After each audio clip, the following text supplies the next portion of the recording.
கேக்குறோம் அப்படி வேணா வச்சுக்கலாமா? ஆமா அப்படி கூட வச்சுக்கலாம். அதனால பெட்டரா கேக்குறதுக்கு படிச்ச பிள்ளைங்க நிறைய பேர் இருக்காங்க. Of course. ஸ்டூடண்ட்ஸ் இருக்காங்க. ஆமா. அவங்க கேட்டா இன்னும் நல்லா இருக்கும். அதுதான். அவர் ஆமான்றாரு. ஆமா ஓகே தான் கேக்குறீங்க. அவங்களே இருந்த ஒரு வேலையும் போச்சு. சரி முடிச்சு விட்டுருங்க. சரி can we have the students வாங்க மைக்க வாங்கிட்டு வாங்க. ஸ்டூடண்ட்ஸ் வந்து வாங்க. எல்லாரும் இங்க வாங்க. வாங்க ஒண்ணா வாங்க பாப்போம். அப்படியே யார்ட்ட கேள்வி கேட்க போறீங்க? ஒண்ணுனாவா இல்ல மொத்தமா வந்து நிக்கலாமே தப்பு இல்லையே. சரி வாங்க வாங்க. நம்ம பசங்க தானே வாங்க. ஓகே வாங்க. வாங்க எல்லாரும் வாங்க. பக்கத்துல நின்னுக்கலாம். கம். வாங்க வாங்க. நாங்களும் வந்து ஒரு கல்ச்சரல் ஃபீலிங்ல ஜாலியா இருக்கோம். ஓகே யார்ட்ட கேள்வி கேட்க போறீங்க? பெண்கள் ஒரு சில பேர் இந்த சைடு வரலாம். சுந்தர்சி அண்ணா கிட்ட கேள்வி கேட்க போறீங்க. என்ன கேட்க போறீங்க கேளுங்க. 4 பேர் மொத்தமா வந்துட்டு மொத்தமா தான் போவீங்களா? சரி ஓகே பிரச்சனை இல்லை. ஹாய் சார், என் பேர் மஹிமா விஸ்காம். நீங்கள் 1995ல் முறைமாமன் அப்படின்னு ஒரு படம் டைரக்ட் பண்ணியிருப்பீங்க. இப்போ 2025ல் கேங்கஸ் படம் டைரக்ட் பண்ணியிருக்கீங்க. அப்போ 1995ல் இருந்த சுந்தர்சி சாருக்கும் இப்போ 2025ல் இருக்க சுந்தர்சி சாருக்கும் என்ன வித்தியாசம் இருக்கு? அதாவது அப்போ மொட்டை அடிக்காம இருந்தாரு, இப்போ மொட்டை அடிச்சிருக்காரு முருகன் கோயிலில் போய். நான் சும்மா ஜாலியாக சொன்னேம்மா, இது முருகன் கோயிலுக்கு அடித்த மொட்டமா இந்த படத்துக்காக சொல்லுங்க. இல்லை ஒரு வித்தியாசம் இல்லைங்க. அப்போ ஒரு படம் முதல் படம் ரிலீஸ் ஆகும்போது என்ன பயம் பதட்டம் டென்ஷன் இருந்துச்சோ அதே பயம் பதட்டம் டென்ஷனே வந்து இப்பவும் இருக்குது. அடுத்த வாரம் இந்நேரம் வந்து ரிலீஸ் ஆகும் போது படம். ஸோ அந்த பயம் எப்பவும் இருக்குது. பண்ணுற வேலையில் அந்த பயம் பதட்டம் இருந்தால் நம்மளோட வெற்றி தேவதை நமக்கு எப்போ ஆசீர்வாதம் பண்ணுவாங்கிறது என் நம்பிக்கை. ஸோ அப்போலேருந்து இப்போ வரைக்கும் நான் அதே சுந்தர் தான். Thank you sir. சூப்பர். அந்த பீல் இருந்துகிட்டே தான் இருக்கு. சாம்பிளே பயங்கரமா இருந்ததுல. ஆமா அற்புதமான கேள்வி. கத்துக்கிற தலைவரே அடுத்து வாங்க. Hi sir, I'm Jayasurya from second year animation. என் கொஸ்டின் வந்து சுந்தர்சி சாருக்கு. சார் நீங்கள் சூப்பர் ஸ்டார் ரஜினிகாந்த் சாரை வச்சு ஃபிலிம் டைரக்ட் பண்ணியிருக்கீங்க. உலகநாயகன் கமல்ஹாசன் சாரை வச்சு ஃபிலிம் டைரக்ட் பண்ணியிருக்கீங்க. இவங்க 2 பேர்கிட்ட இருந்தும் நீங்கள் பார்த்த வியந்த விஷயம் என்ன சார்? 2 பேர்ட்டையும் இப்போ வியந்த விஷயம் என்ன பார்த்தீங்கன்னா டெடிகேஷன் டுவர்ட்ஸ் த ஒர்க். அதாவது ஒரு கதை பேசினோடனே நிறைய பேர் வந்து ஓகே, நிறைய பேர் நான் சினிமாவில் பார்க்குறேன் முதல் படம் கிடைச்சோடனே லைஃப் செட்டில்டு நம்ம ஜெயிச்சிட்டோம் அப்படின்னு நினைப்பாங்க. அப்படி இல்லை. இந்த படத்தில் பொன்னம்பல டயலாக் இருக்கணும், முதல்ல வீடு கட்டணும்னா குழியை தோண்டணும், மண்ணை போடணும், சிமெண்ட்டை பூசணும். அந்த மாதிரி ஏகப்பட்ட உழைப்பு இருக்குது. ரஜினி சார் கமல் சார் 2 பேரையும் நான் பார்த்தேன். அவங்கள்ட்ட நான் கற்றுட்ட ஒரு விஷயம் என்னென்னா ஷார்ட் எடுக்க ஒரு வரைக்கும் அது இம்ப்ரூவைசேஷன் அதை பற்றி தான் யோசிச்சுட்டு இருப்பாங்க. அதை தவிர வேறு எந்த வித பேச்சு இருக்காது. அந்த படம் ஆரம்பித்து முடிக்கிற ஒரு 6 மாதத்துக்கு 9 மாதம் அந்த பீரியடில் பார்த்தீங்கன்னா அவங்க தூங்குறது சாப்பிட்றது எல்லாமே அந்த படத்தை பற்றி தான். ஒவ்வொரு நிமிஷம் அந்த படத்தை பற்றி தான் யோசிப்பாங்க. என்ன பெட்டர்மெண்ட் பண்ணலாம், இன்னும் என்ன இம்ப்ரூவைஸ் பண்ணலான்னு பார்த்துட்டு இருப்பாங்க. அது சினிமா மேக்கிங் மட்டும் இல்லை, நம்ம லைஃபுக்கு ரொம்ப முக்கியமான விஷயம். நம்ம லைஃப்பில் எந்த வேலையை பண்ணாலும் அதில் சின்சியர் டு த கோராக ஒர்க் பண்ணுங்கிறது வந்து அவங்க எனக்கு கொடுத்துட்ட பாடம். இந்த சந்தர்ப்பத்தில் இந்த கேள்வி மூலமாக அதை நானும் உங்களுக்கு சொல்கிறேன். Thank you sir. சூப்பர் சூப்பர்ப்பா. ஐயோ கிரைம் ரேட் ஏறிட்டே இருக்கு. நல்ல நல்ல கேள்விகளா கேக்குறாங்க. சரிடா பேமெண்ட் வராது. ஓகே போய்லாம் கேளு. ஹலோ சார், என் பேர் பிரியங்கா. நான் 3rd year computer science engineering படிக்கிறேன். உங்கள் குருநாதர் டைரக்டர் மணிவண்ணன் சார் கிட்ட நீங்கள் கடைப்பிடிச்ச விஷயம் அதை இப்போ இந்த கேங்கஸ் படம் வரைக்கும் நீங்கள் ஃபாலோ பண்ணுறீங்கன்னா அது என்ன விஷயம் சார்? மணிவண்ணன் சார்ட்டு நான் கற்றுக்கிட்டது நிறைய விஷயம். ரொம்ப ஃபேமஸாக கூட ஒரு விஷயத்தில் சொல்லியிருக்கேன். முடியாததுங்கிறது எதுவுமே இல்லைங்கிறது. அதாவது ஏற்கனவே நான் சொன்ன ஒரு விஷயந்தான். அது யாராச்சும் ஒருத்தவங்க தெரியல கேட்காத பட்சத்தில் அது சின்னதாக யூஸ் ஆகும். ஒரு புதுசாக வந்த உதவி இயக்குனர் மணிவண்ணன் சார் யூனிட்டில் நானும் அசிஸ்டன்ட் டைரக்டர் எல்லாம் கீழ் விளையாண்டுருக்கோம் டிஸ்கஷனில். அப்போ அந்த அசிஸ்டன்ட் டைரக்டர் மணிவண்ணன் சார் கூப்பிட்டார், வாடா விளையாடலாம், வாடா விளையாடுன்ட்டு. இல்லை அவருக்கு ரொம்ப இது என்னன்னா நம்ம டைரக்ஷன் பண்ண வந்தால் நம்மளை போய் உட்காந்து கிரிக்கெட் விளையாட கூப்பிட்றாங்களேன்ட்டு. அப்போ வந்து அவர் சொன்னார், சார் இல்லை சார் கிரிக்கெட் வராது அப்படின்னு சொன்னார் அந்த டைரக்டர், அந்த உதவி இயக்குனர். அப்போ மணிவண்ணன் சார் டக்குன்னு ஒரு வார்த்தை சொன்னார், ஏண்டா அப்போது டைரக்ஷன் மட்டும் குலத்தொழிலா, பிறக்கும் போது எங்கள் அப்பா கற்றுக் கொடுத்து அனுப்பிச்சாரான்னாரு. ஸோ அது எனக்கு ரொம்ப மனசில் பதிஞ்ச ஒரு விஷயம். முடியாதுங்கிற ஒரு விஷயம் எதுவுமே கிடையாது. முயற்சி பண்ணால் எதுவாக இருந்தாலும் முடியும். ஸோ அதுதான் வந்து நான் ஒரு இயக்குனராகி ப்ரொடியூசராகி நடிகராகி டிஸ்ட்ரிபியூட்டராகி ஏன் பாட்டெல்லாம் கூட பாடியிருக்கேன். எல்லாத்தையும் ட்ரை பண்ணி பார்ப்போம் அப்படிங்கிறது அவர்கிட்ட நான் கற்றுக்கிட்ட பல விஷயங்கள்ல ஒரு விஷயம். Thank you sir. சூப்பர்மா.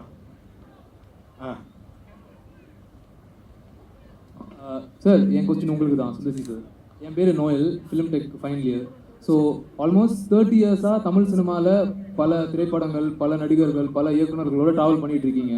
ஸோ உங்களை பொறுத்த வரைக்கும் தமிழ் சினிமாவை அடுத்த கட்டத்துக்கு கொண்டு போகிறது கமர்ஷியல் ஃபிலிம்ஸா இல்லை அன்பே சிவம் மாதிரி எக்ஸ்பெரிமெண்டல் ஃபிலிம்ஸா? உங்கள் ஒப்பீனியன் என்ன? கையில் 10 விரல் இருக்குது, ஒவ்வொரு விரலும் ஒவ்வொரு மாதிரி. நீங்கள் டெய்லி சக்கரை பொங்கலே சாப்பிட்ருந்தாலும் தகட்டும், காரமே சாப்பிட்ருந்தாலும் நல்லா இருக்காது. எல்லா டைப் ஆஃப் படங்களும் வரும். சினிமாங்கிறது வந்து எல்லாமே, அது கமர்ஷியல் இருக்கணும், காமெடி இருக்கணும், ஆக்ஷன் இருக்கணும், நல்ல ஒரு மெசேஜ் சொல்கிற படங்கள் இருக்கட்டும். எல்லா டைப் ஆஃப் படங்கள் இருந்தால் தான் பார்க்கறதுக்கு இன்ட்ரெஸ்டிங்காக இருக்கும். எல்லா படமும் காமெடியாக இருந்தாலும் போர் அடிக்கும், எல்லாமே சீரியஸாக இருந்தாலும் போர் அடிக்கும். ஸோ அடுத்த கட்டத்தை நகரத்தை கொண்டு போகிறதுக்கு முக்கியமான விஷயம் நல்ல படங்களாக இருக்கணும், நல்ல கண்டென்ட்டாக இருக்கணும். Like gangers, I hope so. கண்டிப்பாக சார். எஸ், அடுத்து என்னோட கொஸ்டின் சுந்தர் சி சாருக்கு. நாங்கள் ஏசிஎஸ் மெடிக்கல் காலேஜ்லேருந்து 3rd இயர் MBBS. சார் இது ஒரு அதை மட்டும் தான் சொன்னியாம்மா, கொஸ்டின் கேட்கலையா? ஓ, நீங்கள் கேட்பீங்க. சார் இது ஒரு ரேபிட் ஃபயர் ரவுண்ட் சார். உங்கள் படத்தில் நடித்த ஆக்டர்ஸ் பேரை நான் சொல்லுவேன், நீங்கள் அவங்கள பற்றி டக்குன்னு 1 லைன் மட்டும் சொல்லுங்கள். உள்ளத்தை அள்ளிதா நவரச நாயகன் கார்த்திக் சார் பற்றி சொல்லுங்கள். என்னோட மூத்த அண்ணன் ஷாமர். ஷாமர் அதோட பெட்டராக எதுவுமே சொல்ல முடியாது. கரெக்ட். நீ ஒரு வார்த்தையில தான் சொல்ல சொன்னீங்க, ஒரு வரி இல்ல அவங்க ஒரு வரியில கேட்பாங்க, நீங்க ஒரு வார்த்தையில சொல்லணுமா? அது ரூல்ஸை மாத்திட்டாங்க. ஓ அப்படியா சார். அன்பே சிவம் ஆக்டர் மேடி சார் பற்றி. மேடி அருவி டிவின்னு சொல்லலாம். ரொம்ப ஒரு ஆர்வமான நடிகர். கிட்டத்தட்ட வந்து ஒரு சின்ன கமல் சார் மாதிரி சொல்லலாம். எல்லா விஷயமும் தெரியும் அவருக்கு. ரொம்ப straight forward person, very nice fellow and fantastic actor. வந்தா ராஜாவா தான் வருவேன். எங்க எஸ்டிஆர் பத்தி சொல்லுங்க. ஆஹா. எஸ், எஸ்டிஆர் ஆக்சுவலாக சகலகலா வல்லவன் சொல்லலாம். அவருக்கு தெரிஞ்ச மாதிரி விஷயம் யாருமே இல்லை. இப்போ ஒரு 4 நாளைக்கு முன்னாடி இன்ஃபேக்ட் ஸ்டேஜில் சொல்லலாம், கிட்டத்தட்ட 1 இயர் ஆச்சு நான் அவர்கிட்ட பேசி. கேங்கர் ஸ்டைலர் பார்த்து ஃபோன் பண்ணி ரொம்ப பிடிச்சிருச்சு அவருக்கு. அதுவும் வடிவேல் அண்ணனை பார்த்து பயங்கர ஹாப்பியாகி, ஐயோ அண்ணனை ரொம்ப நாளைக்கு அப்புறம் பார்க்கும்போது ரொம்ப சந்தோஷமாக இருக்குது சார், பிரமாதமாக பண்ணியிருந்தாரு, அண்ணன் சொல்லுங்கலாம் சொன்னார்.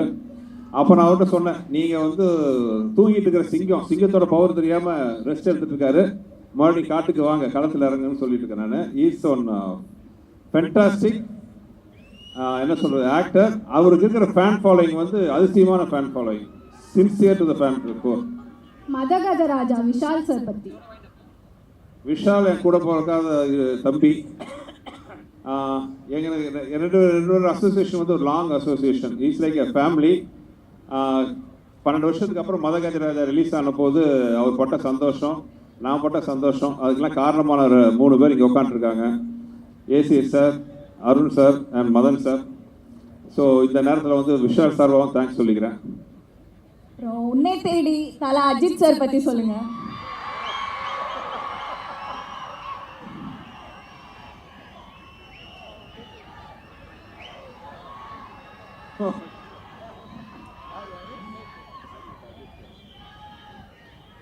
அவரு தான், நான் எதுவும் சொல்லவே தேவையில்லை. ஆக்சுவலாக நாங்கள் ஒர்க் பண்ணும்போது பார்த்தீங்கன்னா அவர் வந்து இந்த தலையாக உருவாகலை. அப்கமிங்கில் இருந்துட்டு தலைக்கான அந்த உருவாக்கத்தில் இருந்தார். பட் நான் அடிக்கடி சொல்கிற அதே வார்த்தை தான், இந்த ஹார்ட் ஒர்க். நான் பண்ணும்போது பார்த்தீங்கன்னா அவருக்கு சில உடல்நிலை கோளாறுலாம் இருந்துச்சு. அந்த நேரத்தில் வந்து அவ்வளோ கஷ்டப்பட்டு நடிப்பார். அவர் நடக்கும்போது பார்த்தீங்கன்னா, இன்ஃபேக்ட் நம்மலாம் நடக்கும்போது பார்த்தீங்கன்னா காலை கேஷில் நடப்போம். அவருக்கு என்னென்னா அப்போது உடம்பு பேக் போன் சின்ன பிரச்சனை இருந்ததுனால கால் வைக்கும்போது தரையை பார்த்தா தான் தெரியும் நம்ம கால் வச்சுருக்கோன்ட்டு. அந்த அளவு ஒரு கஷ்டமான பீரியடில் கூட பார்த்தீங்கன்னா டான்ஸ் பண்ணி ஃபைட் பண்ணி மிகப்பெரிய உழைப்பாளி. அவரோட உழைப்பு தான் வந்து அவர் இந்த உயரத்துலையும் இவ்வளோ மக்கள் அன்போட கொண்டாந்து உயரத்தில் வச்சுருக்கு. வைகை புயல் வடிவேல் சார் பற்றி சொல்லுங்க. வைகை புயல் வடிவேல் நிறையா இந்த படத்துலேயே நான் சொல்லுவேன். அதாவது இன்னும் எனக்கு ஆச்சரியம் தாங்களே, நான் அவர்கிட்ட தான் 20 வருஷமாக ட்ராவல். எங்களோட முதல் படம் வந்து 2003 ஆரம்பித்தோம், 2003-4. கிட்டத்தட்ட 20 வருஷமாக வந்து நாங்கள் எங்களோட கண்டினியூ ட்ராவல் போயிட்டுருக்கு. இன்னும் வந்து அவர் பார்த்து நான் வேந்துட்டுருக்கேன், அதிசயப்பட்டுருக்கேன். ஒரு நடிகை இப்படி நடிக்க முடியுமா? ஒரு சாதாரண ஒரு ஷார்ட்டாக கூட இருக்கும், ஒரு விஷயம், ஒரு சாதாரண ஒரு பொருளை பார்க்கணும் ஒரு சீனில். ஆனால் இந்த மாதிரி ஒரு விஷயம் அவருக்கு தெரியாது என்னான்ட்டு, அதை பார்க்கணும். அந்த சீன் கூட இருக்குன்னு நினைக்கிறேன். அதுக்கு அவர் கொடுக்குற எக்ஸ்பிரஷன் லெஜெண்டுன்னு சொன்ன நடிப்பில் வந்து வடிவேலில் தான். ஒரு சாதாரண ஒரு சீன் நான் வந்து ஒரு 10% யோசிச்சு, வடிவேலில் இருந்தாருன்னா 10% யோசிச்சா போதும், மீதி 90% வந்து அவர் நடிப்பில் வந்து எங்கேயோ கொண்டு போயிடுவார். So is one master class for எல்லா ஆக்டர்ஸுக்குன்னு சொல்லலாம். லெஜெண்ட். அதாவது ஒரு மனிதன் வந்து இத்தனை வருஷமாக எல்லாத்தையும் சிரிக்க வைக்கிறது வந்து சாதாரண விஷயம் கிடையாது. அவர் நடிப்பில் ஆக்சுவலாக வந்து நான் தான் அவருக்கு சொல்லுவேன், அவர்லாம் வந்து இன்னும் பல 100 வருஷம் இப்படியே இருந்து எல்லாத்தையும் சிரிக்க வச்சு சந்தோஷப்படுத்திட்டு. இந்த படம் நான் பண்ணும்போது எனக்கு ஒரே வருத்தமாக இருந்துச்சு. நாங்கள் ஒவ்வொரு சீன் நாங்கள் அப்படி ரசிக்கிறோம். ஆக்சுவலாக அந்த ஷூட் பண்ணும்போது நான் வந்து அங்கே டைரக்டராக இல்லை, நான் ரசிகனாக இருந்து பார்த்துட்டு இருந்தேன். எனக்கு என்ன வருத்தம்னா, அண்ணன் நடுவில் கொஞ்ச நேரம் கொஞ்சம் கேப் எடுத்துக்கிறாரு. அந்த கேப்பில் அவன் இருந்திருந்தா இன்னைக்கு எத்தனை படம், எவ்வளோ காமெடி சீக்வன்ஸ்லாம் வந்திருக்கும் தமிழில். நம்மளாம் எவ்வளோ பார்த்து ரசிச்சுட்டு போட்டு ஃபீலிங்காக இருந்துச்சு. ஸோ இனிமேல் வந்து அண்ணன் டைலாக் தான் சொல்லணும், சிங்கம் மறுபடி களத்தில் இறங்கிருச்சு அப்படின்னு வரணும். Super super. ஓகே, அடுத்து நீங்க யாருக்கு? வணக்கம் சார். வணக்கம் சார். சார் உங்கள் 2 பேரையும் பார்க்கணும் எனக்கு எக்ஸைட்மெண்ட்லேயே என்ன கொஷின் கேட்க வந்தோடனே மறந்துடுச்சு. ஆக்சுவலாக 2 பேருமே செம மாசாக இருக்கீங்க சார்.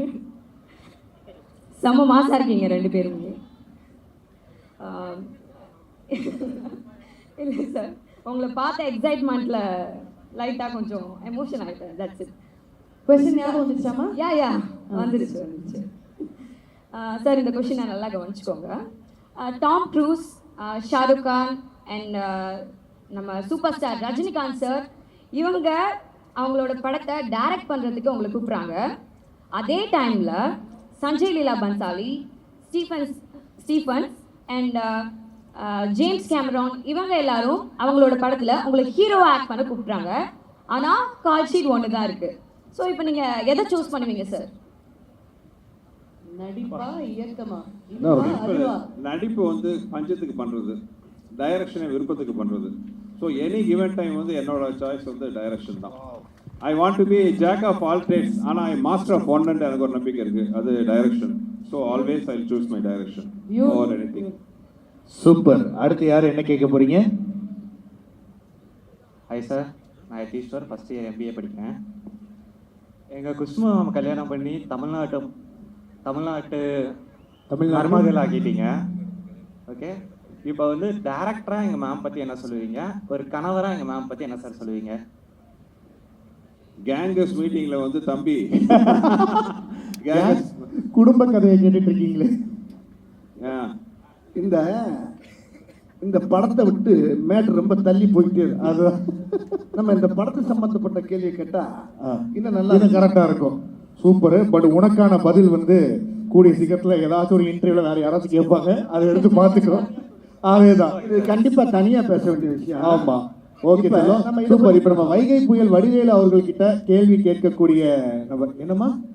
சுந்தர்சி சார் கேள்வி. நீங்க என்ன கேட்க போறீங்க? கேட்குறீங்க, கேளுங்க. ஹலோ சார், என் பேர் ஹரிணி ஜீவானந்தம், ஸ்ரீ லலிதாம்பிகை மெடிக்கல் காலேஜ்லேருந்து ஃபைனல் MBBS. டாக்டர் 2 நாளா வயிறு சரியில்லை டாக்டர், கொஞ்சம் பார்த்து சட்டு சொல்லுங்க டாக்டர். சொல்லுங்க. இப்போ பாகுபலி, பத்மாவத் அண்ட் பொன்னியின் செல்வன் போல பிரம்மாண்டமான படங்கள் எங்க சுந்தர் சார் கிட்ட இருந்து நாங்க எப்போ எதிர்பார்க்கலாம் சார்? அடுத்த வருஷம் கண்டிப்பா. ஏன்னா கொஞ்சம் முன்னாடி ஆரம்பிச்சு சில காரணம் தள்ளி போச்சு. அடுத்த வருஷம் கண்டிப்பா பிளானிங் பண்ணுவோம் sir. Thank you sir. Super. Okay, அடுத்து எல்லாம் கேட்டிங்களா? வாங்க ஐயா. என்ன இந்த விழாக்கு உங்களுக்கு சம்பந்தமே இல்லாமல் அங்கே நின்றுக்கிட்டு இருக்கீங்க? வாங்க கேளுங்க. சார், என்னோட பேர் கிரண் செல்வன், நான் MSc விஸ்காம் ஃபைனல் இயர் படிக்கிறேன். என்னோட கேள்வி என்னன்னா, இதுக்கு முன்னாடி நீங்கள் பல ப்ரொடக்ஷனில் ஒர்க் பண்ணிருப்பீங்க, ஆக்டரா, டைரக்டரா, ஸ்கிரிப்ட் ரைட்டரா, பல ப்ரொடக்ஷனில் ஒர்க் பண்ணிருப்பீங்க. நம்ம பென்ஸ் மீடியா ப்ரொடக்ஷனில் ஒர்க் பண்ண எக்ஸ்பீரியன்ஸ் பற்றி கொஞ்சம் சொல்லுங்கள் சார். இல்லை, இது வந்து எந்த டைரக்டருக்கும் ஒரு டிலை. இந்த மாதிரி ப்ரொடக்ஷன்ஸ் கிடைக்கிறது வந்து ரொம்ப ரொம்ப கஷ்டம். அதாவது நான் முதலே சொன்ன மாதிரி வந்து ஒரு டைரக்டர் மேலே நம்பிக்கை வச்சு முழு நம்பிக்கை. ஸோ அந்த நம்பிக்கை தான் வந்து எங்களுக்கு வந்து மிகப்பெரிய பொறுப்பு கொடுக்குது. அந்த பொறுப்பில் ஒரு பண்ணும்போது படத்தோட குவாலிட்டி நல்லா வரும். ஏன்னா இவ்வளோ நம்பி ஒரு ப்ரொடியூசர் வந்து நம்ம படம் கொடுக்கும் பொழுது வேற ஒருத்தர் கதை சொல்கிறேன்னு வைங்களேன். இப்போ நான் உண்மையாக ஒரிஜினலாக பார்த்தீங்கன்னா 20 வருஷமாக ஒரு பெரிய ஹீரோக்கள் பக்கம்லாம் நான் அவ்வளோவா போகிறதில்ல. காரணம் என்னென்னா, நமக்கு என்ன பிடிக்குதோ அதை நம்ம வந்து சுயமாக எடுக்கணும். தமிழ் சினிமா பார்த்தீங்கன்னா எனக்கு பொறுத்தவரை வந்து 3 டைப் ஆஃப் டைரக்டர்ஸ் சொல்லலாம். தனக்கு பிடித்தது எடுக்கிறவங்க, மக்களுக்கு பிடிச்சதை எடுக்கிறவங்க, ஹீரோவுக்கு பிடிச்சதை எடுக்கிறவங்க. நான் வந்து 2வது வகை, மக்களுக்கு பிடிச்சதை எடுக்கிறவன் நான். ஸோ அப்படிங்கும்போது என்ன மாதிரி டைரக்டர்ஸ்க்கு வந்து ப்ரொடியூசர்ஸோட பேக்கிங் இல்லாமல் இந்த மாதிரி சக்ஸஸ் எல்லாம் கொடுக்கவே முடியாது. அந்த வகையில் பார்த்தீங்கன்னா பென்ஸ் மீடியா எனக்கு கொடுக்குற சுதந்திரம் தான் என்னுடைய மிகப்பெரிய பலம். ஓகே சார், நன்றி சார். சூப்பர். அடுத்து அவ்வளோதான். சூப்பர். ஓகே, இப்போ நம்ம வடிவேலு சார் அவர்களுக்கு கேள்வி கேட்கக்கூடிய நபர்கள்லாம் வரலாம். ஸ்பெஷலா ரெடி ஆமா சார் நமக்காக. வாங்க வாங்க, இதோ வந்திருக்காங்களே. இதோ பாருங்க. முன்னெச்சரிக்கையா ஒரு வார்த்தை சொல்லுங்க சார். நமக்கு மட்டும் எப்படி சார் இப்படிலாம் அமையுதுன்னு தெரியல சார். ஒரே த கேர்ள் சார். ஏதா இருந்தாலும் இங்கிலீஷ்ல கேட்டுறாதீங்க, அவுத்த கலைக்கிறோம். முதல் கேள்வி யாரு கேட்குறீங்க? கேளுமா, கேளுங்க. கொடுங்க, கேளுங்க. ஹாய் சார், என் பேர் சந்தியா, நான் 2nd year MBBS ACS medical காலேஜில் படிக்கிறேன். என்னோட கேள்வி என்னன்னா, நீங்களும் சுந்தர் சி சாரும் வின்னர் மூவி ஒரு மைல் ஸ்டோனாக அமைஞ்சிருக்கு. அதே மாதிரி இந்த கேங்ஸ்டர் மூவி ஒரு மைல் ஸ்டோனாக அமையுமா சார்? கேங்கர்ஸ் படம் மைல் ஸ்டோனாக அமையுமா சார்? மைல்கல். மயில்கல்லா?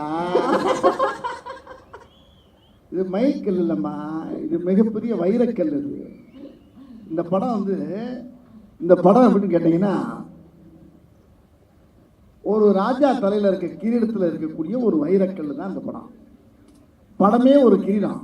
ஆனால் அதுக்கு மேலே பல லட்சக்கணக்கான வைரக்கல்லை பதிச்ச மாதிரி இந்த படத்தில் அவ்வளோ முத்தான விஷயம்லாம் இந்த படத்தில் இருக்குது. ஒன்றும் பெரிய கதையெல்லாம் இல்லை, சாதாரண கதையை தான் பண்ணியிருக்காரு. அதை அணுகுணமாக ரசித்து நாங்கள் எல்லோரும் சேர்ந்து பண்ணியிருக்கோம். இல்லை, இன்னும் முக்கியமான விஷயம் என்னென்னா, நான் வந்தவனே கேட்டேன், இங்கிலீஷில் எதுவும் பேசிடாதீங்க, வகுத்த கலைக்குன்னு சொன்னேன்னா கேட்டேன்னா, ஆனால் உங்களுக்கு புலவில் வந்துருச்சுக்கிறீங்க. ரைட், பரவாயில்ல. ஏன் அப்படி சொல்கிறேன்னா, அந்த வார்த்தையை இந்த கதையை அண்ணன் என்கிட்ட சொல்லும் போது, அண்ணே இந்த கதைக்கு என்ன டைட்டில் வச்சுருக்கீங்க அப்படின்னு சுந்தரன்ட்ட கேட்டேன். அதுதானே அப்படின்னு யோசனை பண்ணிக்கிட்டு இருக்கேனே அப்படின்ட்டு ஒரு 2-3 டைட்டில் பேசும்போது நான் எதாச்சும் டீம் ஒர்க்கை பார்த்தோமா இந்த கேங்கர்ஸ்ன்னு வச்சிடலாமே அப்படின்னு கேட்டேன். கேங்கர்ஸா? ஒரிஜினல் பேர் என்ன தெரியுமாண்ணே உங்களுக்கு கேட்டாருங்க சுந்தர்ஜி. என்ன தெரியலண்ணே அப்படின்னு. கேங்ஸ்டர்னு ஒரிஜினல் பேர் கேங்ஸ்டர். நீங்கள் என்ன கேங்கர்ஸுங்கிறீங்க? என்ன வேணா, ஐயோ எனக்கு கேங்கர்ஸ்ன்னு வந்துருச்சுன்னு எனக்கு தெரியலண்ணே அப்படின்னு சொன்னோன்னே அவருடைய ரொம்ப நட்புக்குரிய வெங்கடு, விச்சு இவங்களையெல்லாம் கூப்பிட்டு கேட்டார். ஏன்னா இந்த டைலாக் இந்த டைட்டில் சூப்பராக இருக்குன்னு எல்லாருமா சேர்ந்து டிஸ்கஸ் பண்ணி என்னை கூப்பிட்டு, அண்ணே நீங்கள் சொன்ன அந்த தப்பான வார்த்தையை நான் கேங்கர்ஸ்னே இந்த படத்துக்கு நான் வச்சிருந்தேன்னு சொன்னார். இது எனக்கு பயங்கரமான ஆச்சரியத்தை உண்டாக்குச்சு, சந்தோஷத்தை உண்டாக்குச்சு. ஆகினால இந்த படத்தில் அவர் வித்தியாசமான பேர், அந்த படத்துலையும் சொல்லிடுங்கன்னு சொல்லி என்னை சொல்ல வச்சுட்டாரு. பார்த்துப்பீங்க நீங்கள். ஒரிஜினல் பேர் கேங்கர்ஸ் தானே, நீ என்ன கேங்ஸ்டர் தானே, நீ என்ன கேங்கர், அது ஏற்கனவே தான் இருக்குல்ல, இப்போ புதுசாக ஒன்று ஆரம்பிச்சிருக்குன்னு சொல்லி ஆரம்பிச்சிருக்கான். அதனால் தப்பாக எப்பயுமே எல்லா படத்துலையும் பேசுகிற இங்கிலீஷை இது நான் தப்பாக சொன்ன வார்த்தையே டைட்டில் வச்சுருக்காரு. ஆனால் அந்த படம் ரொம்ப ரைட்டாக இருக்குது. படம் பாருங்க நீங்கள். Thank you sir. இதுக்கு முதல்ல என்னுடைய அன்பு அண்ணன் சுந்தர்ஜி அவர்களுக்கு என்னுடைய வாழ்த்துக்கள். அப்படிதான் போவீங்களா? ஒரு ஆர்டர்ல இருக்கீங்க. Hi sir, I am Devi Priya, MSc படிக்கிறேன் நான். மைக் கொஞ்சம் கிட்ட வச்சுக்கோங்க. என்னோட கொஸ்டின் கொஞ்சம் ஃபன்னியாக தான் இருக்கும். நீங்கள் நகர மூவியில் சுந்தர்சி சார் இங்கே வா அங்கே வா என் ஏரியாவுக்கு வா முடிஞ்சா என் வீட்டுக்கு வான்னு சொல்லுவீங்க. கடைசியாக அவர் எதுக்கு தான் வர சொன்னீங்க? கடைசியாக அவர் எதுக்கு தான் அங்கே வர சொன்னீங்க அப்படின்னு கேட்குறேன். சும்மா பில்டப் தான். எந்த படத்தில் சொல்றீங்க நீங்கள்? சொல்லுங்க. நகரத்தில். ஆமாம், இப்போ ஊர்களில் தானே செய்வோம் நம்ம, என் மேலே கை வச்சு இல்லை. இப்போ எல்லா படத்துலையுமே வந்து அண்ணன் கூட பண்ண பூரா வந்து ஒரே பேட்டன் தான். அதில் இப்போ ஷர்ட்டு போடுறது எல்லாருமே ஷர்ட்டு போட தான் செய்கிறோம், எல்லாருமே உடம்பு துணியை மாற்றத்தான் செய்கிறோம். அதில் கலராக மாற்றுறோம்ல, ஒருத்தருக்கு ஒவ்வொரு டிசைன் பிடிக்கும், இன்னொருத்தவங்களுக்கு ஒவ்வொரு டிசைன் பிடிக்கும். அது மாதிரி நகைச்சுவிலே யாருக்குமே தெரியாமல் அந்த கேரக்டர் மாற்றிட்டே வருவோம். ஏய், ஒரு படத்தில் இளநீ தூக்கி அடிப்பார் வின்னரில், அடிச்சு சொன்னோன்னே வேணாம் என்னடா வேணாம் அப்படின்னு ஓங்கி குத்துவார். திருப்பி வேணாம் வலிக்குது அப்படிமே அதே பேட்டன் தான் இதுலையும். வின்னரில் வாடா வா, தொட்டுல நீ சரியான ஆம்பளை அந்த அங்கே வாடா. நான் யதார்த்தமாக போவேன், அவர் பாவம் வீடு பார்க்க வருவார். அங்கே வந்தால் இங்கேயும் வந்து நிற்பார். கடைசியில் பார்த்தா வீட்டுக்கே வந்துடுவார். இது பூரா நம்ம ஊரு ஆளுகளில் நம்ம பூரா செய்கிற ஆளுங்க தான். அவ்வளோ பேர் யாரை பார்த்தாலும் நீங்கள் ஒரிஜினல் ரவுடியெல்லாம் உலகத்தில் யாரும் கிடையாதுங்க. கடைசியில் இப்படி தான் சொல்லிட்டு நேரம் பார்த்தா கடைசியில் எண்டு இருக்கு மாதிரி எதுவும் இல்லையா, என்ன விட்டுருப்பான்னு கதறி அழுகிறதானே. இது ஊரில் நடக்கிறது தான். அதை நாங்கள் சும்மா யதார்த்தமாக பேசிட்டு இருக்கும் போது அதை ரொம்ப அழகாக ரசித்தார் அண்ணன்.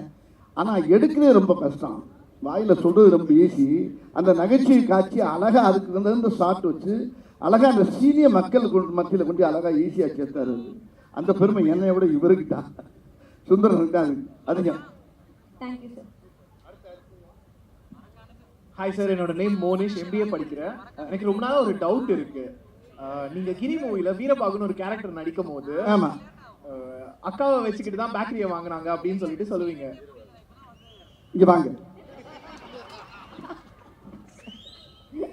இந்த கேள்வியை சுந்தர்ஜியே கேளுங்க. அதாவது 20 வருஷத்துக்கு முன்னாடியே அவர் இதை பண்ண மாட்டேன்னாரு. அண்ணன் இதை பிற்காலத்தில் கேட்பாங்கன்னாரு. பார்த்தா சொல்லி வச்ச மாதிரி 20 வருஷம் கழிச்சு அதை கேட்குறீங்க. இந்த கேள்வி எரேஸ். என்னோட டவுட் சரி, அவன் என்னதான் டவுட் கேட்கறாரு, கொஞ்சம் கேட்டுருவோமே சார். ஏமா நீ வேற ஆத்துல குளிச்சிட்டு இருந்த மாதிரியே என்னோட டவுட் என்னன்னா, அவரு அர்ஜுன் சார் கிட்ட சொல்லுவாரு, சொல்ல முடியாது. காலைல பார்த்தா எல்லாருக்கும் தெரிஞ்சிட்டு இருக்கும். அது எப்படி சொல்ல முடியும்? அர்ஜுன் சார் கிட்ட வந்து அவர் சொல்லுவாரு, இந்த மாதிரி அக்கா வச்சுதான் பேக்கரி வாங்கினப்பா அப்படின்னு சொல்லிட்டு. ஆனா காலைல பார்த்தா எல்லாருக்கும் தெரிஞ்சிட்டு இருக்கும், ஏலே நீ அக்கா வச்சுதான் பேக்கரி வாங்கினாவே அப்படின்னு சொல்லி கதவு தட்டுவாங்க. அது எப்படி எதுக்கு இந்த நேரத்துல அது விட்டுருங்கப்பா. நாடு நகரம் சரியில்லாம இருக்கு. நீ ஆனா என்னென்னவோ கேட்கலாம், எப்படி ஒரு கேள்வி கேட்டிருக்க பத்தியா நீ? எங்க சிந்தனை இங்க போய் பத்தி நல்ல வருவேன் மேன், சூப்பரா வருவேன். அது சும்மா ஜாலியா பேசுற டைலாக். அது ஒண்ணுமே இல்ல. அந்த கடையில அந்த இடத்துல தேவைப்படுது. யாருப்பா அது கண்ணாடி போட்டது? ஓகே, என்ன அந்த கடையில அந்த இடத்துல தேவைப்படுது. இருந்தாலும் அண்ணன் நீங்க சொல்லுங்கண்ணே, அது எப்படி சார் தெரிஞ்சது? இல்ல அது என்னன்னா, படம் பிடிக்கிறாங்க. அது ஒரு சின்ன கதை. என் ஃப்ரெண்ட் ஒருத்தர் இருந்தார். அவர் டெய்லி வந்து என்கிட்ட விஷயம் சொன்னார், சுந்தர் யார்ட்டையும் சொல்லாத, காலையில் டெய்லி என் வீட்டுக்கு ஒரு காக்கா வந்து உட்காருது, அதுக்கு நான் சிம்சன் பேர் வச்சு டெய்லி வந்து நான் போய் சாப்பாடு தான் சாப்பிட்டு போகும், நானும் மிஸ்டர் சிம்சன் ஃப்ரெண்ட் ஆகிட்டோன்னு சொன்னார். இதுக்கு எனக்கு பயங்கர சிரிப்பாக இருந்துச்சு. நைட்டு பேசுனது. நைட்டு போய் எல்லாம் என் ஃப்ரெண்டுக்கு சொல்லிட்டேன். அடுத்த நாள் காலையில் அவருக்கு ஃபோன் பண்ணி, என்ன மிஸ்டர் சிம்சன் சிம்சன் கலாட்டா பண்ணாங்க. அதுதான் இங்கே வந்துச்சு. சந்தேகம் தெரிஞ்சா போச்சா? இல்ல பட் அந்த டீலிங் எனக்கு ரொம்ப பிடிச்சிருச்சு.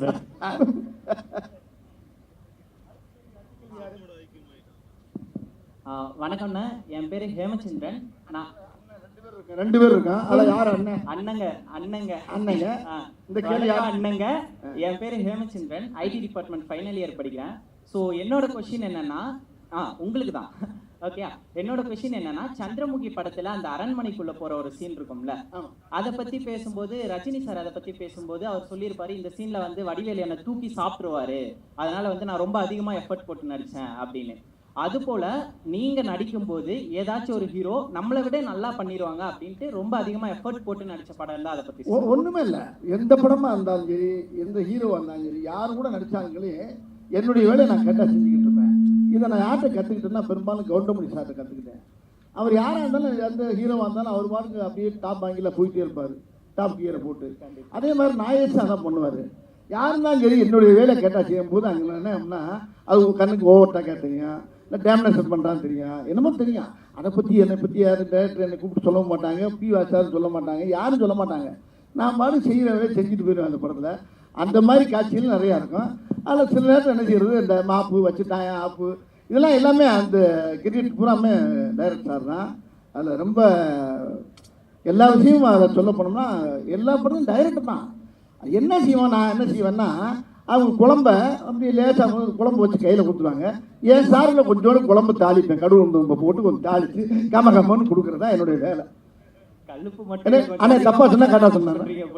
100% உண்மைண்ணே. ஏன்னா எந்த ஷாட்டும் வந்து ஒவ்வொரு ஷாட்லையும் போராடுவார், இந்த ஷாட்டில் என்ன இன்னும் காமெடி பண்ணலாம், இன்னும் என்ன எக்ஸ்ட்ரா ஏற்றலான்ட்டு. இப்போ நீங்கள் இதில் குறிப்பாக பார்த்துருப்பீங்கள, இந்த இடத்துல கொஞ்சம் நேரம் லேசாக டவுட்லேயே இருந்தோம் நாங்கள். என்ன கேள்வி, மூஞ்சியை பார்த்தா வயசான மாதிரியே இருக்குது, இல்லை கையை பார்த்தா எங்கே இருக்குது, மூஞ்சியை பார்த்தா வயசான மாதிரியே இருக்குது, இதுக்கு என்ன கவுண்டர் கொடுப்பீங்க? அப்போ டைரக்டரை போய் நான் போய் சொன்னேன், ஆனால் இந்த மாதிரி அப்படின்ட்டு நாங்கள் அசோசியேட் எல்லாம் சேர்ந்து இப்படி ஒரு டைலாக்கை போட்டுருவோம் அப்படின்னா உடனே ஓகேன்ட்டாங்க. அந்த டைலாக் என்ன, கழுத்து கீழே யோகா போட்டுருங்க அதானே. இப்படி அங்கங்கே என்ன செய்யறதுன்னா போட்டு. இதில் என்ன ஒரு பெரிய சந்தோஷமான விஷயம்னா, இந்த படத்தில் இவரே டைரக்டர், இவரே ஹீரோ, அதனால எனக்கு பிரச்சனையே இல்லாமல் போச்சு. என்ன வேணாலும் கலாய்க்கிறதுக்கு லைசன்ஸ் இருக்கு. Thank you sir. வணக்கம் சார், என் பேர் ஸ்ரீனிவாசன், நான் பிசி டிபார்ட்மெண்ட் 3rd இயர் படிக்கிறேன். என்னோட கேள்வி வடிவேல் சாருக்கு தான். சார், எனக்கு ரொம்ப நாளாக இது ஒரு டவுட்டு சார். நீங்கள் நகைச்சுவை நடிகராகவும் குணச்சித்திர நடிகராகவும் பல படங்கள் நடிச்சிருக்கீங்க. ஆனால் நீங்கள் நகைச்சுவை நடிகரானது உங்களோட சாய்ஸா இல்லை டைரக்டரோட சாய்ஸா? நகைச்சுவை நடிகரானது உங்களோட சாய்ஸா இல்லை டைரக்டரோட சாய்ஸா? இல்லை, நான் வந்து இயற்கையிலே ரொம்ப சீரியஸாக தான் இருந்தேன். நான் என் குடும்பத்தில் கஷ்டப்பட்டு ரொம்ப போராடி ரொம்ப சிரமப்பட்டு தான் உள்ளே வந்தேன். நகைச்சுவைங்கிறது என்னுடைய ஃப்ரெண்டோடு சேர்ந்து அடிக்கிற கூத்து. அந்த கலாட்டாவே எனக்கு வந்து தொழிலாக மாறிடுச்சு. அதனால் அதை நான் கையில் எடுத்துக்கிட்டு இங்கே வந்தேன். ஆனால் சீரியஸ் தான் நான் வாழ்க்கையில் ரொம்ப அனுபவிச்சிருக்காங்க. நகைச்சுவைங்கிறது வீட்டுக்கு வந்தால், வெளியே போனால் நகைச்சுவை, வீட்டுக்குள்ளே வந்தால் கொஞ்சம் லேசாக ஃபேமிலியுடைய ஃபீல் இருக்கும். அதனால் அது ரெண்டுமே எனக்கு ரொம்ப உதவ ஆரம்பிச்சு. இப்போ ஒரு கேள்வி ஞானத்தில் பாட்டு பாடுவேன். அதுவும் எனக்கு சினிமாவில் இளையராஜா வாய்ப்பு கொடுத்து என்னை பாட வச்சார். அவருக்கப்புறம் ஏஆர் ரஹ்மான்ட்ட பாடினேன். தேவரமன்ன வந்து சீரியஸான கேட்டு கொடுத்தாரு. அதுலேயும் எனக்கு சீரியஸில் ஜெயித்தேன். மாமன்னன் ஒரு படம் வந்துச்சு, அதுலேயும் சீரியஸு. இப்போ அதுக்கு பின்னால் இப்போ கேங்கர்ஸ்ன்னு பார்த்தீங்கன்னா அதுக்கு அப்படி ஃபுல் ஆப்போசிட்டு. ஆக ரெண்டுமே உடம்புல இருக்குது. அதனால் ரெண்டுமே நான் தேர்ந்தெடுத்துக்கிறது தான். ரொம்ப நன்றி சார். நன்றி ப்ரோ. தேங்க்யூ. அந்த பாப்பா வெயிட்டிங் ரொம்ப நேரமா. சொல்லுங்க. Hi sir. டிக்கெட் எடுத்தாங்க. என்னோட கேள்வி உங்களுக்கு தான் சார். நம்ம ஒரு ரேபிட் ரவுண்ட் ஃபயர் விளையாடலாம் சார். அதாவது fire round sir. Rapid round fire sir. அப்படின்னா நான் ஒரு கேள்வி கேட்குறேன்னா உங்களுக்கு தோன்ற ஆன்சரை நீங்கள் டக்குன்னு சொல்லலாம் சார். அதாவது நீங்கள் நடித்த மூவிலேருந்து நான் ஒரு சில ஹீரோஸோட நேம்லாம் சொல்கிறேன் சார். ஹீரோட நேம் நான் சொல்கிறேன் சார். அவங்கள பற்றி நீங்கள் ஒன் லைனில் சொல்லணும்னா நீங்கள் என்ன அவங்கள பற்றி நீங்கள் ஒரு வார்த்தை சொல்லணும்னா என்ன சொல்வீங்கன்னு சொல்லுங்கள் சார். நடிகர் திலகம் சிவாஜி கணேசன் சார் பற்றி சொல்லுங்கள் சார். நான் பேசிக்கலாக புரட்சித் தலைவர் எம்ஜிஆர் ரசிகர் நான். அவர் படத்தை ரொம்ப பார்த்து சினிமாவுக்கு வந்தேன் நான். அவ்வளோதாம்மா. Okay sir. நெக்ஸ்ட் வந்து சூப்பர் ஸ்டார் ரஜினிகாந்த் சார் பற்றி சொல்லுங்கள் சார். அவர் ரொம்ப சிறந்த மனிதர். அவர் சொல்கிறத அழகாக செஞ்சுட்டு போயிடுவார். யாரையும் போட்டு டிஸ்டர்ப் பண்ண மாட்டார். அவர் வந்து ஒரு ஆன்மீகவாதி. அவர் எல்லாருக்குமே அவர் பிடிக்கும். அவருக்கு எல்லாத்தையும் நல்லா பேசுவார், அன்பாக பழகுவார். Okay sir. நெக்ஸ்ட் வந்து பிரபுதேவா மாஸ்டர் பற்றி சொல்லுங்கள் சார். அவன் வந்து வகுத்துல பிறவிலே கர்ப்பப்பையிலே நடனம் ஆடினவர். அவர் என்ன அப்படி அருமையான ஒரு பிறவி. அவர் நல்ல ஒரு தெய்வ ஆன்மீகவாதி, எல்லாருக்குமே பிடிச்ச ஒரு ஆள். ஆமாம், பெரும்பாலும் அவர் தரையில் ஆடி நான் பார்த்தது இல்லைம்மா, டாப்பில் ஆடி தான் பார்த்துருக்கேன் அவரை. அப்படி ஒரு பிறவி கலைஞர் அவர். அவரை பற்றி சொல்கிறதா தான் நிறையா இருக்குது. இதுக்கு மேலே இப்போதைக்கு போதும் சார். லாஸ்ட் கொஸ்டின், துபாய் குறுக்கு சந்தை பார்த்திபன் சார் பற்றி சொல்லுங்கள் சார். அவர் அவர் கூட அடுத்த காம்பினேஷன் சீக்கிரம் பண்ணுவேன்னு நினைக்கிறேன். அவர் கூட சேர்ந்து நடிக்கிற மக்கள் ரொம்ப எதிர்பார்க்குறாங்க. விரைவில் நீங்கள் எதிர்பார்ப்பீங்க. அவருக்கு அருமையான வந்து அதான் நம்மளுக்கு இருக்குன்னே வந்தவர் என்கிட்ட திரையுலகத்தில். அருமையான அற்புதமான கலைஞன். அவர் கூட நடித்ததும் நடிக்க போகிறதுன்னு நினைக்கும் போது பெருமையாக இருக்கு எனக்கு. Thank you sir. Thank you so much. Thank you sir. Thank you. Yeah, the last question வந்து லாஸ்ட் क्वेश्चन மேடம் வந்து மேடம் வந்திருக்காங்க. ஆமா, எல்லா சார்பாவும் கேட்கறதுக்காக வந்திருக்கோம். சுந்தர் சி சாருக்கு இந்த क्वेश्चन. சார், நெக்ஸ்ட் வீக் நம்ம கேங்கர்ஸ் படம் ரிலீஸ் ஆக போகுது. எங்களுக்காக இங்கே நீங்கள் வந்திருக்கீங்க எல்லாருமே சேர்ந்து. ஸோ எங்களுக்கு ரொம்ப பெருமையாக இருக்குது. நீங்களும் வடிவேல் சாரும் சேர்ந்து நடிச்சிங்கன்னா அந்த படம் வேறு லெவலில் இருக்கும். ஸோ எங்களுக்காக எக்ஸ்க்ளூசிவாக, எங்களுக்காக அடுத்த வாரம் தான் படம் வரப்போகுது, எங்களுக்காக எக்ஸ்க்ளூசிவாக 2 சீன்ஸ் நீங்கள் ரிவீல் பண்ண முடியுமா? பாட்டு இல்லாமல். நாங்கள் சொல்கிறத விட அந்த சீன் பார்த்துட்டா பெட்டராக இருக்கும். பாருங்கள், இங்கே ஸ்பெஷலாக வந்து நம்ம ACS medical college, MGR medical college எல்லா நம்ம ஸ்டூடெண்ட்ஸுக்காக நம்ம பேட்டர்ன் இருக்கிற ஆசிரியர் பெரியவர்கள் எல்லாருக்கும், ப்ரொஃபஸர்ஸ், ஸ்டூடெண்ட்ஸ் எல்லாருக்காகவும் ஃபர்ஸ்ட் டைம் அந்த சீன் நீங்கள் பாருங்கள். Thank you sir. Thank you so much. ஒரு சீன் அப்படின்னே சொல்லலாம். தெரிஞ்சிச்சு. அதுதான் வேற மாதிரி பிளாஸ்டா இருக்கும் போது படம். ஐயோ, பயங்கரமா இருக்கும். உண்மையிலே இந்த சொல்லுவாங்கல்ல, ஒரு பானை சோத்துக்கு ஒரு சோறு பதம் அப்படின்வாங்க. இந்த ஸ்னீக் பீக்கே வந்து படம் எப்படி இருக்க போகுது அப்படின்றதுக்கு ஒரு மிகப்பெரிய ஒரு எடுத்துக்காட்டா இருக்க போகுது. சூப்பர்ண்ணே. இந்த மாதிரி டயலாக்லாம் வடிவேல் இல்லை இது ஆக்சுவலாக வந்து ஒரு பானை சோத்துக்கு ஒரு சோறு பதம்னு சொல்லுவாங்க பார்த்தீங்களா, அந்த மாதிரி படம் ஃபுல்லாக அது மாதிரி வடிவேல் அண்ணனோட ஒரு திருவிழா கொண்டாட்டம் தான் அந்த படம் கேங்கர்ஸ். எல்லாரும் வந்து ரொம்ப நேரம் உட்கார வச்சிட்டோம். அதனால் நெக்ஸ்ட் இந்த ஆடியோ ஃபங்க்ஷன் கண்டிப்பாக yeah it's moment to reveal த. எல்லாரும் இந்த படத்தை தயவு செய்து, இந்த கேங்கர்ஸுங்கிற படத்தை எல்லாரும் தியேட்டரில் போய் உட்காந்து பாருங்கள். இதனுடைய ரிசல்ட்டே இன்னும் உங்களுக்கு நல்லா இருக்கும். எந்த விமர்சனத்தையும் எதையும் நீங்கள் கேட்க வேணாம். நேராக உட்காந்து தேட்டரில் உட்காந்து பார்த்து குடும்பத்தோடு என்ஜாய் பண்ணுங்கள். இந்த ஏப்ரலுக்கு சுந்தர்ஜி சார் கொடுத்த பெரிய கிஃப்ட்டு. வாழ்த்துக்கள்.